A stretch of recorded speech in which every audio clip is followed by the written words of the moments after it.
Halo teman-teman dan Ibu dosen, ini presentasi dari kelompok 11, materinya merancang komunikasi pemasaran jasa, mata kuliah manajemen pemasaran 2, kami harap teman-teman dan Ibu dosen senang menyaksikan. Silakan. Konsep dasar komunikasi pemasaran terintegrasi. Sejumlah studi menunjukkan rancangan komunikasi pemasaran terintegrasi atau integrated marketing communication banyak diadopsi dalam 2 dekade terakhir dikarenakan beberapa faktor utama, diantaranya yang pertama, menurut Yesi dan Becker tahun 2003, mereka mengatakan semakin besarnya tuntutan akan value for money untuk pengeluaran komunikasi pemasaran, meningkatnya tekanan ekonomi terhadap profitabilitas perusahaan, semakin canggih dan cermatnya para klien komunikasi pemasaran, adanya kekecewaan terhadap kinerja periklanan dan biro periklanan, adanya kecenderungan semakin terfragmentasinya saluran media komunikasi, berkurangnya efektivitas biaya periklanan tradisional, semakin pesatnya pertumbuhan database marketing, meningkatnya kompetisi global, semakin banyaknya biro komunikasi pemasaran yang melakukan merger dan akuisisi, dan meningkatnya kompetisi harga. Definisi IMC atau Integrated Marketing Communication yang telah dikemukakan oleh sejumlah pakar. Menurut Schultz, Tannenbaum, dan Lauterbruun pada tahun 1992, mereka mengatakan IMC merupakan ancaman perencanaan yang berusaha solidasikan dan menyatukan semua pesan, program, dan sarana komunikasi yang mempengaruhi pelanggan atau calon pelanggan, merek pemanufaktur, atau organisasi jasa. Dan yang berikut menurut Kotler et al. Pada tahun 2004 mengelompokkan media, alat, dan teknologi integrated marketing communication ke dalam 4 kategori utama. Yang pertama, mass communication targeted communication, in-store communication, dan one-to-one communication. Teman lihat pada tabel 7.1 ini di mana klasifikasi media, alat, dan teknologi komunikasi pemasaran terintegrasi. Nah, pada tabel ini dikemukakan oleh Kotler et al. Pada tahun 2004. Nah, pada kategori komunikasi pemasaran terintegrasi ini, yang pertama Kotler membagi dalam mass communication. Nah, mass communication ini merupakan bentuk komunikasi yang menggunakan media massa. Nah, kita lihat di sini dia menggunakan media massa. Nah, di sini jelas pada pembagian media, alat, dan teknologi pada mass communication ini dia menggunakan periklanan melalui FTA TV atau free to air TV, terus radio, surat kabar, majalah, media luar ruang, bioskop, cooperative advertising, dan motion pictures, baik dengan maupun tanpa insentif promosi penjualan. Nah, yang berikut adalah targeted communication. Nah, targeted communication ini dia memungkinkan organisasi pemasaran menyesuaikan pesannya dalam rangka memenuhi kebutuhan dan preferensi spesifik segmen pasar yang dilayani. Nah, media, alat, dan teknologi yang digunakan pada targeted communication ini yang pertama adalah pay TV atau TV satelit, TV kabel, dan narrowcast microwave TV, home shopping, VTV TV atau pay TV, public relation, door-to-door selling, katalog, directory telepon atau yellow pages, events seperti balap mobil Formula E1, sponsorships, pameran dagang, dan automatic vending machines, baik dengan maupun tanpa insentif promosi penjualan. Nah, yang berikut in-store communication. Nah, in-store communication ini dia memanfaatkan berbagai media, alat, dan teknologi pada level toko, diantaranya retail counter selling seperti penjualan kosmetik kepada segmen pasar spesifik. Nah, di sini kita lihat bahwa media, alat, dan teknologi yang digunakan adalah penjualan di counter retail, merchandising, location TV dan location radio, rak pajangan, electronic cash messaging, point of purchase, media, contohnya daily advertising, dan pengemasan, baik dengan maupun tanpa insentif promosi penjualan. Nah, yang berikut ada one-to-one communication. Nah, dari one-to-one communication ini kita tahu bahwa di sini ini dimana komunikasi itu langsung dilakukan perusahaan langsung menuju pada customer mereka. Seperti misalnya di sini kita lihat bahwa media, alat, dan yang digunakan pada one-to-one communication yang pertama adalah database marketing dalam segala bentuk seperti direct mail, interaktif TV, telemarketing atau via telepon dan fax, telesales, electronic dispensing, and kiosks, direct selling atau di rumah dan di kantor, dan online value transformation baik dengan maupun tanpa insentif promosi penjualan. Nah, yang berikut kita lihat di sini pada tabel 7.2 di mana sumber pesan komunikasi. Nah, sumber pesan komunikasi ini dibuat dari Duncan dan Moriarty pada tahun 1997. Di sini kita lihat bahwa dari kredibilitas paling rendah sampai juga dengan kredibilitas paling tinggi. Dan mereka membagi menjadi yang pertama private message, komunikasi massa. Private message atau komunikasi massa, contohnya di sini adalah periklanan. Nah, periklanan di sini seperti brosur, direct response, penjualan, website, dan seterusnya. Yang berikut ada product message. Nah, product message ini mereka fokus pada penampilan dari produk, desain produk tersebut, kegunaan dari produk tersebut, bahan mentah apa yang digunakan pada produk tersebut, bagaimana proses produksi tersebut, dan seterusnya. Yang berikut adalah service message. Dalam service message ini, yang pertama adalah interaksi dengan proses jasa, penyampaian, penagihan, penanganan komplain, informasi, dan seterusnya. Yang berikut ada unplanned message. Pada unplanned message ini terdapat komunikasi, bagaimana komunikasi yang dilakukan pemasaran terhadap konsumennya. Yang berikut getok tular, yang berikut referensi, yang berikut liputan berita, gosip, dan juga seterusnya. Di sini ada 7.3 integrated marketing communication triangle.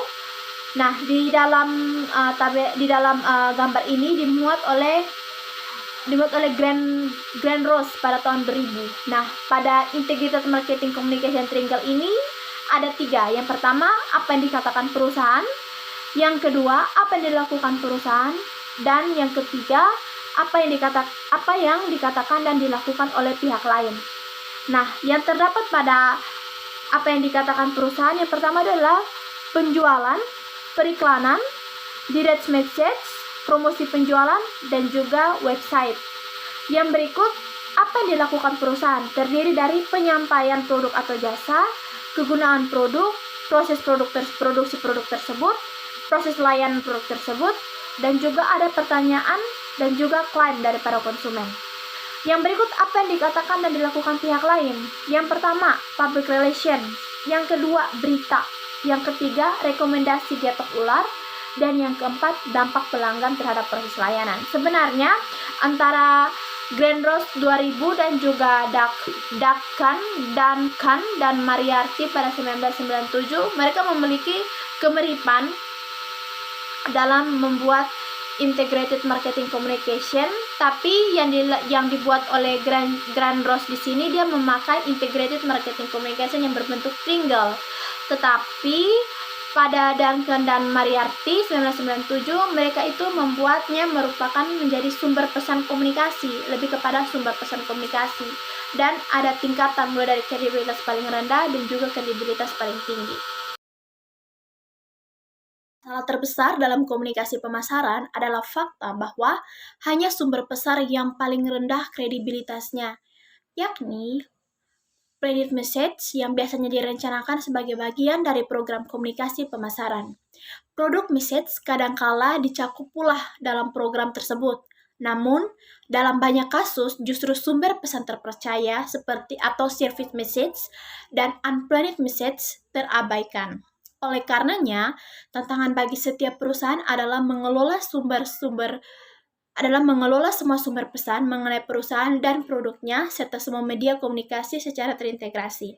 Nah, hal ini dimaksudkan artinya bahwa dalam melakukan komunikasi pemasaran alangkahnya dari kredibilitas yang paling rendah sampai pada kredibilitas yang paling tinggi, yaitu mulai dari private message, product message, service message, dan unplanned message itu harus dilakukan secara terintegrasi atau terstruktur. Hal ini agar dalam menyampaikan komunikasi terhadap konsumen, hal ini bisa berjalan dengan baik dan terstruktur sehingga maksud dari pesan dari perusahaan itu kepada konsumen bisa berjalan dan bisa diterima baik oleh konsumen. Proses komunikasi pemasaran terintegrasi. Nah, di sini kita langsung sajikan tabel dari Kotler et al. Pada tahun 2004. Di sini Kotler membuat proses komunikasi mulai dari yang pertama, pengirim, encoding, pesan, decoding, penerima, respon, dan juga umpan balik atau feedback. Nah, dari semua komponen ini terdapat gangguan.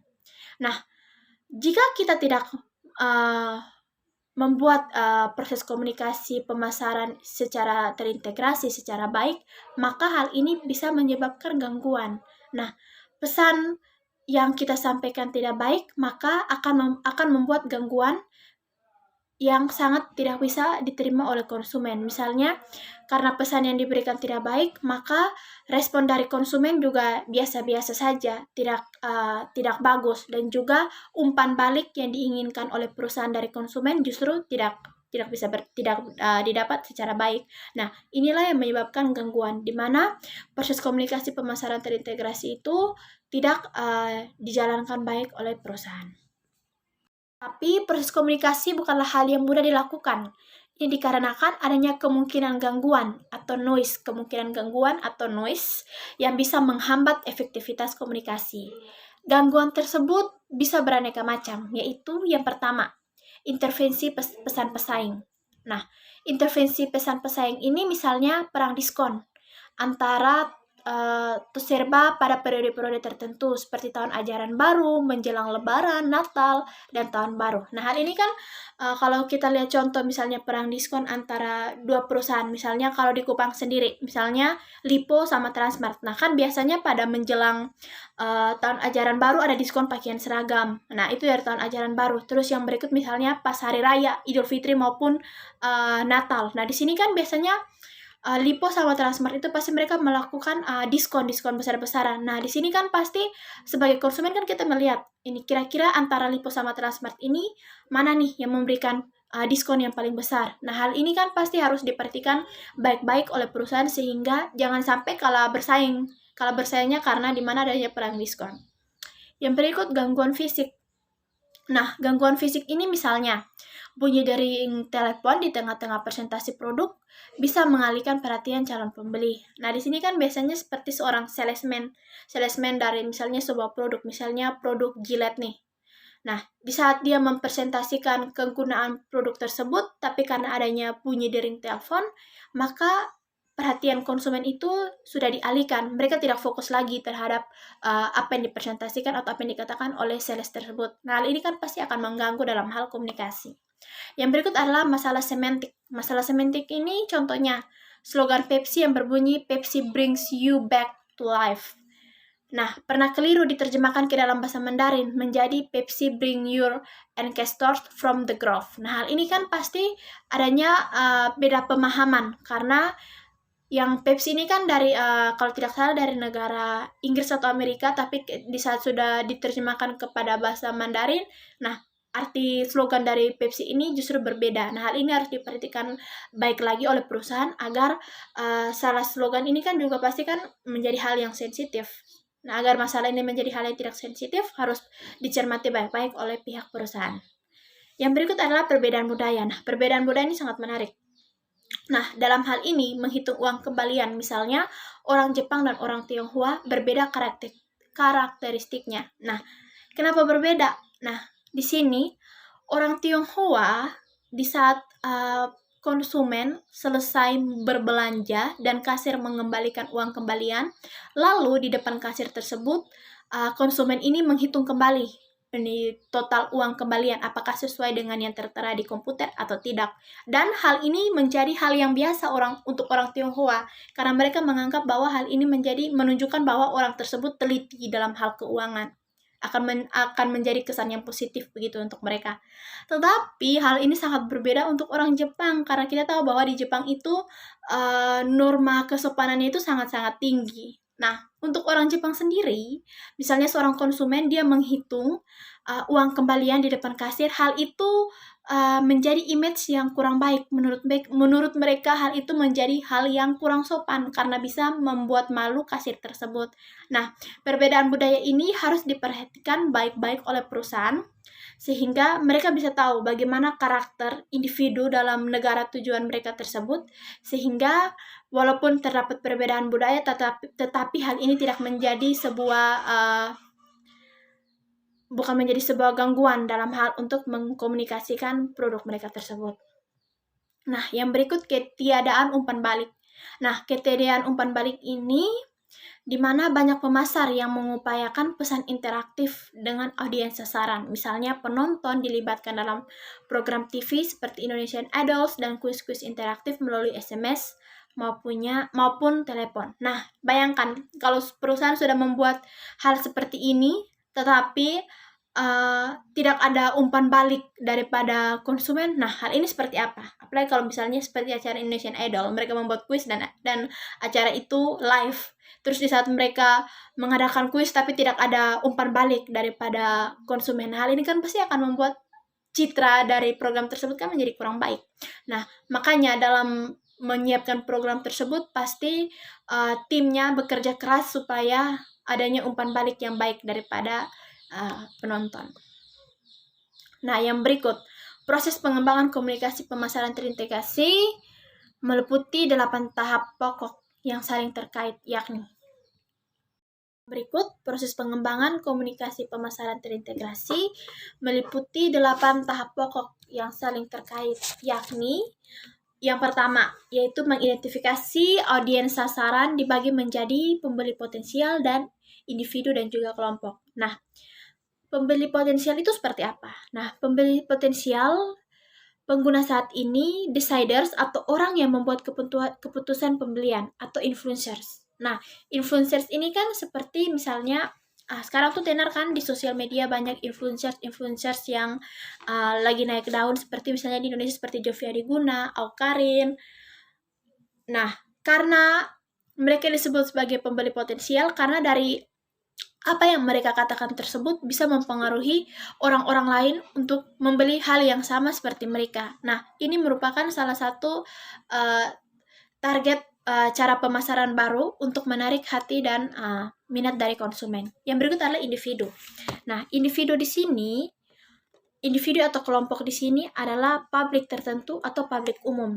Nah, artinya di sini bahwa pemasar itu dia membagi di mana dia lihat nih individu atau kelompok dalam masyarakat. Nah, individu atau kelompok dalam masyarakat ini akan menjadi sasaran dalam mereka menyampaikan pesan. Yang berikut adalah menentukan tujuan komunikasi. Nah, dalam menentukan tujuan komunikasi ini, mereka dibagi menjadi awareness, knowledge, liking, preference, conviction, dan purchase. Nah, awareness ini adalah pemasar harus mampu mengukur awareness audiens sasaran terhadap produk atau organisasinya. Audiens bisa sama sekali tidak tahu, hanya tahu namanya, atau sekedar tahu sekelimut informasi tentangnya. Apabila sebagian besar audiens tidak tahu, maka komunikator berusaha membangun awareness yang biasanya dimulai dengan pesan sederhana yang mengulang nama organisasi atau produk atau jasanya. Yang berikut adalah knowledge. Nah, knowledge ini audiens sasaran mungkin hanya sekedar mengetahui tentang produk atau perusahaan, tetapi belum banyak tahu tentang hal-hal lain. Oleh karenanya, komunikator efektif perlu mengidentifikasi berapa orang dalam audiens sasaran yang tahu sedikit, cukup banyak, dan benar-benar memahami produk atau organisasinya. Kemudian, komunikator dapat memutuskan untuk menjadikan produk knowledge sebagai tujuan utama komunikasi pemasarannya. Yang berikut adalah liking. Jika anggota audiens sasaran tahu tentang produk, bagaimana perasaan mereka terhadapnya, komunikator bisa menyusun skala pengukuran seperti sangat menyukai produk, agak menyukai produk, biasa saja, agak tidak menyukainya, dan sangat tidak menyukainya.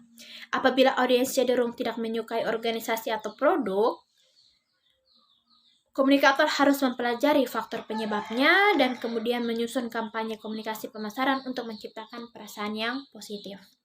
Yang berikut adalah preference. Nah, preference audiens sasaran mungkin menyukai produk tetapi preferensinya lebih pada produk lain. Dalam kasus ini, komunikator harus berusaha menciptakan preferensi konsumen terhadap produk atau organisasinya. Komunikator wajib mempromosikan kualitas, nilai kinerja, citra, dan fitur produk atau jasa lainnya. Komunikator perlu mengukur kesuksesan kampanye, komunikasi pemasarannya, dengan jalan mengukur kembali preferensi audiens setelah kampanye dilakukan. Yang berikut adalah conviction. Nah, conviction ini audiens sasaran mungkin memiliki preferensi terhadap produk atau merek perusahaan, namun belum punya keyakinan untuk membelinya. Tugas komunikator agar meyakinkan audiens bahwa membeli mereknya merupakan pilihan yang tepat. Yang berikut adalah purchase.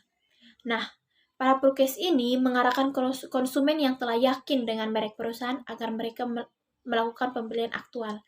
Tindakan yang bisa dilakukan komunikator antara lain menawarkan produk dengan harga murah, menawarkan premium, atau memberikan kesempatan kepada pelanggan untuk mencoba produk atau jasa secara terbatas. Nah, yang berikut adalah merancang pesan. Nah, setelah tujuan komunikasi ditetapkan, komunikator wajib merancang pesan yang efektif. Idealnya, pesan harus bisa menarik perhatian atau attention, membangun minat atau ketertarikan atau interest, membangkitkan keinginan atau hasrat untuk membeli atau desire, dan mendorong tindakan pembelian atau action. Nah, perancangan pesan berkaitan erat dengan 4 isu utama, yaitu apa yang ingin disampaikan atau isi pesan atau message content. Yang berikut adalah bagaimana menyampaikan pesan secara efektif dan logis atau struktur pesan atau message struktur, yaitu berkenan dengan penarikan kesimpulan atau conclusion drawing, one-sided arguments, versus two-sided arguments, dan urutan presentasi pesan. Yang berikut stimulus ambiguity. Nah, bagaimana cara menyampaikan pesan secara simbolis atau format pesan atau message format? Yang berikut siapa yang harus menyampaikan pesan atau sumber pesan atau message source, terutama menyangkut kredibilitas penyampaian pesan. Nah, yang berikut memilih saluran komunikasi. Nah, pada pemilihan saluran komunikasi ini terdapat yang pertama, saluran komunikasi personal. Nah, pada saluran komunikasi personal ini berupa komunikasi langsung antara 2 atau lebih orang, baik secara tatap muka, melalui telepon, melalui surat, via email, dan media sosial, maupun dalam bentuk presentasi. Yang berikut adalah saluran komunikasi non-personal. Nah, apa yang dimaksud dengan saluran komunikasi non-personal? Yaitu dia meliputi media, atmosfer, dan events, media teratas media cetak seperti koran, majalah, direct mail, media siaran seperti radio, TV, media elektronik seperti audio tape, video disc, CD-ROM, webpage, dan media pajangan seperti billboard, signs, dan posters. Yang berikut adalah menyusun anggaran IMC total. Nah, dalam menyusun anggaran IMC total ini ada yang pertama affordable method, yaitu menetapkan besarnya anggaran IMC atau Integrated Marketing Communication berdasarkan persepsi manajemen terhadap kemampuan finansial atau dana yang tersedia di perusahaan. Yang berikut adalah percentage of sales method, yaitu menetapkan anggaran IMC berdasarkan persentase tertentu dari penjualan, baik penjualan saat ini maupun prediksi penjualan, atau berdasarkan pada persentase dari harga jual. Yang berikut adalah competitive parity method, yakni menetapkan anggaran IMC dalam rangka menyamai pengeluaran para pesaing. Yang berikut adalah objective and task method, yaitu menentukan anggaran IMC melalui beberapa langkah sistematis yang terdiri dari menunjukkan tujuan spesifik, menetapkan tugas-tugas atau bentuk-bentuk spesifik aktivitas komunikasi pemasaran yang harus dilakukan dalam rangka mewujudkan tujuan tersebut, dan memperkirakan biaya pengimplementasian tugas-tugas tersebut. Yang berikut adalah menentukan bauran komunikasi pemasaran terintegrasi atau IMC mix. Nah, dalam menentukan bauran komunikasi pemasaran yang terintegrasi yang harus dilakukan, yang pertama adalah iklan. Yang kedua adalah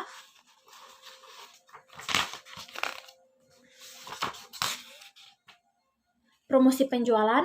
Yang ketiga adalah public relation atau PR. Yang keempat adalah personal selling. Yang kelima adalah direct dan online marketing. Nah, yang berikut adalah mengimplementasikan IMC.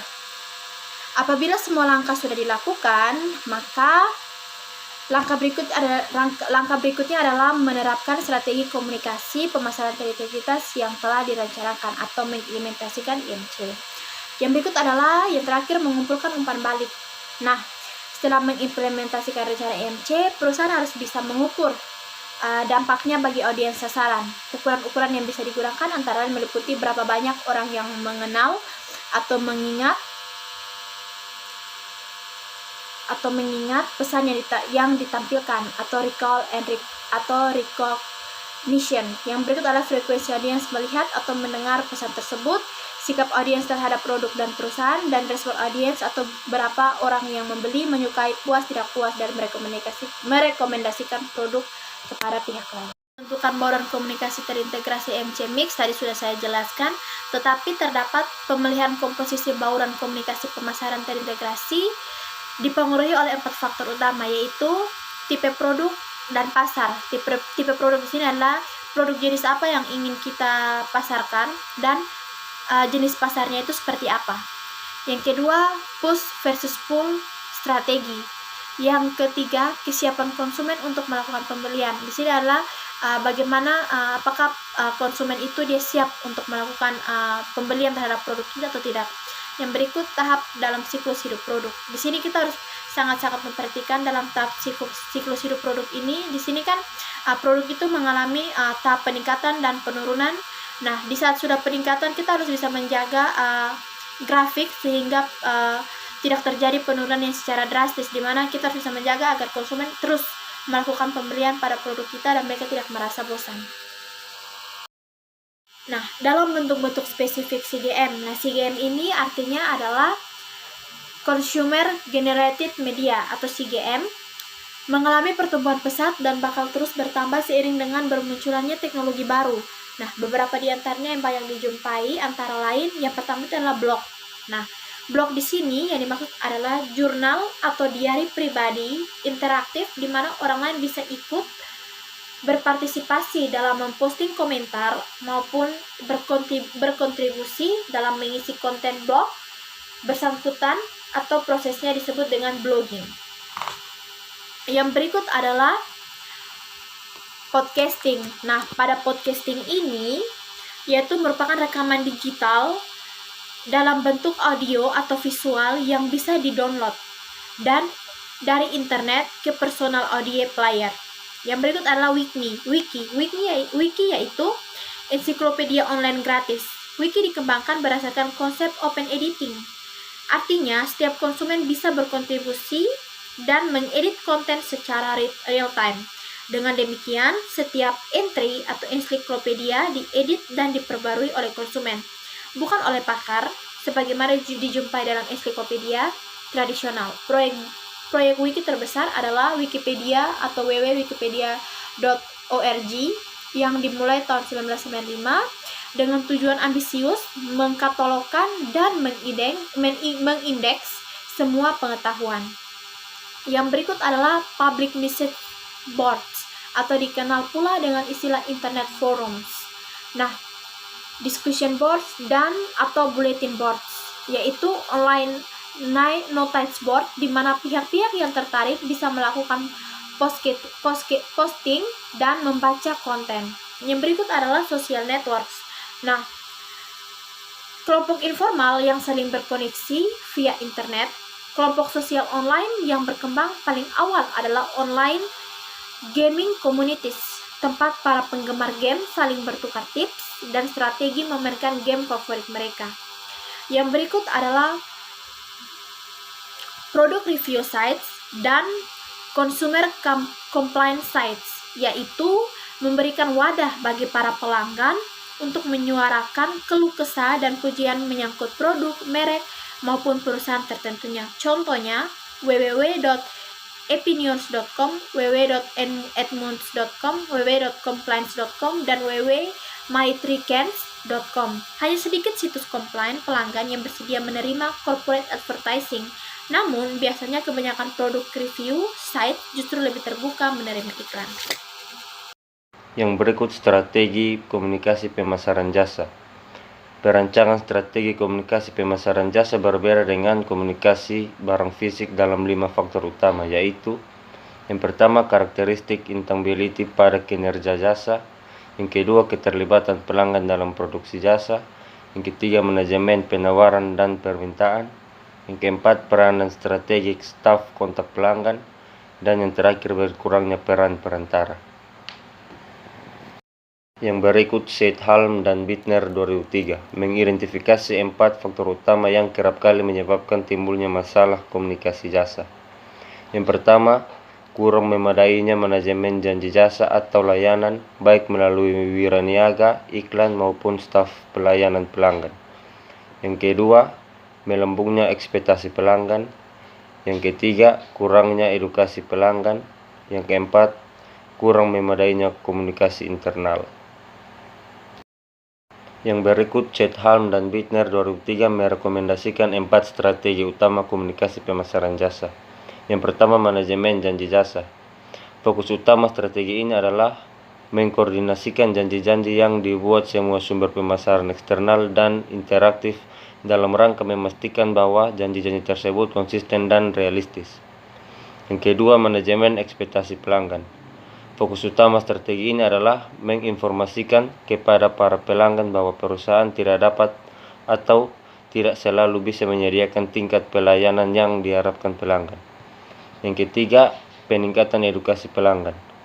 Fokus utama strategi ini adalah menyediakan informasi yang memadai kepada para pelanggan mengenai proses jasa dan kriteria evaluasi aspek-aspek penting jasa. Yang terakhir, manajemen komunikasi pemasaran internal. Fokus utama strategi ini adalah menyebarluaskan informasi kepada seluruh jajaran organisasi dalam rangka menyelaraskan semua fungsi dengan ekspektasi pelanggan. Sekian dan terima kasih. Demikian hasil presentasi kami. Untuk teman-teman yang ingin bertanya, dipersilakan di room chat ya. Terima kasih.